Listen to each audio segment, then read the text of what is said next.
Hey, Father Taylor here, and today is the 20th. It is Thursday, the 20th, and it's cold out for sure, but at least it's sunny. So here's your weekly e-blast. I'm going to go starting with what's happening soonest, and we'll kind of move our way through because by the time we hit March, there are so many things going on. We're going to need, I don't know, we're going to need to get phone reminders and texts day to day. There's so many things going on, which is great. So, first of all, coming up this Sunday, we have something really different. We're going to meet in person, God willing. We'll actually be able to meet in person for the first time in several weeks. So, please come on out to the 8 and 9:15. Following the 9:15, we will have a breakfast alpha class. And the title of the class is going to be, well, class is a discussion group, will be called um, Wrestling with Jesus.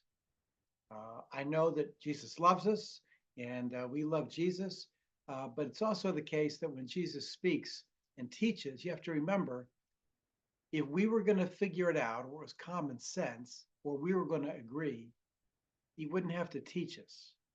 So when he starts teaching, it's something that we don't do automatically. It's something we probably intuitively disagree with. So being a disciple of Jesus is always a case of wrestling. Are we really going to follow him and become like him? Or are we going to sort of do it and hold on to what we think is right? That's always the wrestling. So that's coming up this Sunday. Within a couple of weeks, though, a couple of events I want to let you know about. On Sunday, March 2nd, following the 9:15 service, we're going to have an open house that's held by the Cubs Learning Hub. Cubs Learning Hub. You maybe have seen the posters and some pictures, but our folks who have been working so hard, Yesenia, she's been working so hard with licensing and all the details she has to get in line in order to pull off this after school program. But they're having an open house because they're going to do a trial run of Monday afternoons in the month of March. So she wants us all to come down and celebrate. So have a little celebration of Cubs Learning Hall. You get to come down and see all the work that she's done with really zero income for it. But you'll see it'll be amazing when you see how much she's done. And then we'll be looking forward to and asking God's blessing on their trial run where they get together the Mondays of March, have a program just so they can work out some of the kinks in their program. But as my old favorite guy, who had a lot of great advertising on television, Ron Popeil, once said, but that's not all. On March 3rd is Monday Mardi Gras. It will be our third annual Monday Mardi Gras. So let me tell you a little more about this. Why do we have a Monday Mardi Gras? Well, here's why we do it. Because we attract people who otherwise would never come into our building. The purpose of Monday Mardi Gras is for us to invite and to be the host of people who don't go to our church and probably don't go to any church. That's a very specific kind of way we organize the event and we advertise the event. In the past 2 years, about 50% of everybody who comes, has come because we had connections and our duo, which provided the entertainment before, was part of the Connecticut Blues Society. And when they send out their information and they say, hey, Michael and Peter over at some place in Terriffill, people come. So about 50% were social media folks, about 20% were church people, and then the rest were people that got invited. You might say, I don't like gumbo. The food has zero to do with what we're doing as ministry. It has nothing to do with it. Bring a peanut butter and jelly sandwich. I mean, the purpose of this is to reach people, reach people. If you're a member of this church and this is your church, you're a host of this event, this is your event. You might say, I don't know if I like that kind of music. The music is simply there as the reason we can attract people who otherwise wouldn't come.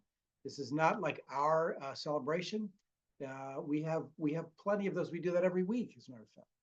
But this is an event so we can bring people into our building to get to know them. I can't tell you, since I've been doing this, going back to the early 2000s, since I've been doing events like this, um, I can't tell you how many people have called me for various reasons. They remember me because I was that guy that turned out to be a priest. He was playing guitar that night. We had a conversation, and they get into a jam, like a life jam, and they call me up sometimes. I've had a number of people who needed burial services. Um, there's all kinds of ways that we connect. And so I just really want to change some of your minds about coming. It's not about the food. It's not about the music. It's about the people. So let's focus on the people and come on out, pitch in. A lot of people are already like planning this, so won't be much to do. But come on, you showing up will be a big deal. And if you can bring a friend or some people who you know, invite some people, that would be great. So that's Monday Mardi Gras on March 3rd. The main band is going to be a band where Ray has played with this band for a number of years, and they are excellent. They got to a place where they were so requested that they were playing high end, they're getting paid pretty good, parties like in the Greenwich area. And they were just getting private people would call them, pay them big money to come down. I happened to see them last fall with some other folks from church at the Delaney Parrott. Um, I guess it's a bar, but it's impossible to find unless you know where it is, and you got to be able to like traverse stairs. But I went. I knew Ray was great, and he's excellent. If you don't understand that Ray Williard is like one of the best players in like several hundred miles, then you need to listen to more carefully to him on Sunday morning. But I knew Ray was good, and I'd heard his main guy Keybar, who's the central figure, the guitar player, but I had no idea how great this band was. I thought they were awesome. People got up and danced all night. And I'm telling you, I was young in the crowd, you know what I mean? But nobody could sit down. They played tunes people loved. They got up and they were excellent. So we have them because they are like a quality act for your to invite people to. And for fun, we're going to see if we can't put together the band, the Acolytes, again, to get up and just for fun to open for them at that night. So anyway, so that's March 4. You'll see that I think we say the doors open at 6, but you better get there early because we got about room for about 80 people once we put the tables up, and the first two times have been packed. However, this time we don't have the draw from the Connecticut Blues Society from Michael St. George and Peter Roast this time. So it's a little bit different. So I'm really counting on you to not only come, but to bring friends, to invite people to come and to bring friends. So that's March 4th. I also want to let you know that we have a very rich program for Lent coming up. And I'm not going to go into the deepness of all the details of it, but I do want to let you know that one of the central features of our programming is going to be this book, which I hope I can share. I hope that shows up there.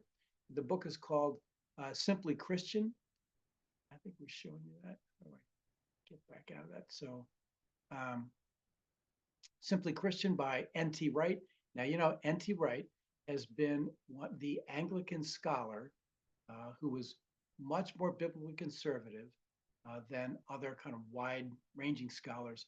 He was one of the main voices in a number of years back when people once again went on the search for who is the historical Jesus after all. N.T. Wright's written tons of books. He was the Bishop of Durham in England, and he widely lectures. He's great. This book is very readable. I've got some of his other books, which I cannot say are readable because they're deeply theological and they're deeply not only historical, but anyway, this is a readable book. And so I want you to think about going ahead and get it. You can pick this up. I've got it on my Kindle, of course. All my books have pretty much are on Kindle. You can buy the hard copy book. But here's the deal. Simply Christian is going to be the basis of our Lenten program. What I mean by that is this. I'm asking everybody who runs a group that for the 6 weeks of Lent to take a pause in your program and to have all of your folks get a hold of this book or make this book central to your 6-week program. Why? Because I want the whole church to be doing the same thing during Lent. So Sundays can connect with all the other days of people's groups and things. You're in the choir, maybe like you've done in the past, you can take 20 minutes in the beginning to make little small groups book studies. You're already at a book study. There's all kinds of things. Grab this book, take a look at it. Toward the end of the class, I'm going to switch from one chapter of his book on worship so that we can talk about Holy Communion. I believe in the estimate of particularly after sitting with people at our recent leadership retreat, that while we are fairly much, I would say, a biblical congregation, that is to say, we make the Bible central to all things in terms of authority, the main book we read, where do we understand about God and life with the scriptures. We're much more than other Episcopal churches, I'd say, very biblically focused. We are service focused. The people who volunteer all kinds of ways. We are very service focused. We are not big on sacraments, even though we are a sacramental church. We have, for some reason, never really taught a lot on Holy Communion, which is central to Christian identity and to practice. We know more about what other churches say about communion than our understanding of why it is so central for Christians and the Christian church. So we're going to take some time to explore that in the Breakfast Alpha program, but that's going to jump from N.T. Wright's opinions about that, which are in the chapter on worship. So anyway, so that's the big things coming. I've got a dialogue that I'm going to be doing with Rabbi Rebecca Goldman from the Farmington Valley Jewish congregation. We have set up a book. This book is very heavy, so we're just doing 3 sessions, and we're going to, you don't have to read the book to be a part of the sessions, but because we have this book, she and I are going to respond to it from Jewish and Christian perspective. So we'll be able to see things like covenant and scriptures and spirituality. We'll be able to discuss some topics the words we share in common, but we have different viewpoints on them. We'll be able to see those opinions. You know that I read rabbis, when I study scriptures, I really try to get back to all that we have is based on everything in the Old Testament. There's nothing that Jesus did, which is a departure from that. So the more that you understand how God works and what God has revealed through the Old Testament, the more you understand your own faith. You really can't have just this little 27 books thing, because every writer in those 27 books believes that the rest of the Old Testament is at the heart of what they're talking about. So anyway, so she and I will get into a little bit of that, which will be great. We have a newcomers class, which will be the first 3 Sundays after Lent. I believe that's March 9 is the first of those Sundays. We will begin for anyone who wants to become a member or anyone who's already a member, but you wanted to go through our class. In the first 3 weeks, starting on the 9th, we will do what is a Christian, what is an Episcopalian, and what do we mean by a member. So we have a lot coming up. We got First Communion coming up for kids. I mean, it's just going to be like everything being offered for you during the months of March and April, all the way up to Easter. So a lot of stuff coming up. So God bless you. Stay safe. Be careful on the ice. And we look forward to actually seeing you face to face this Sunday.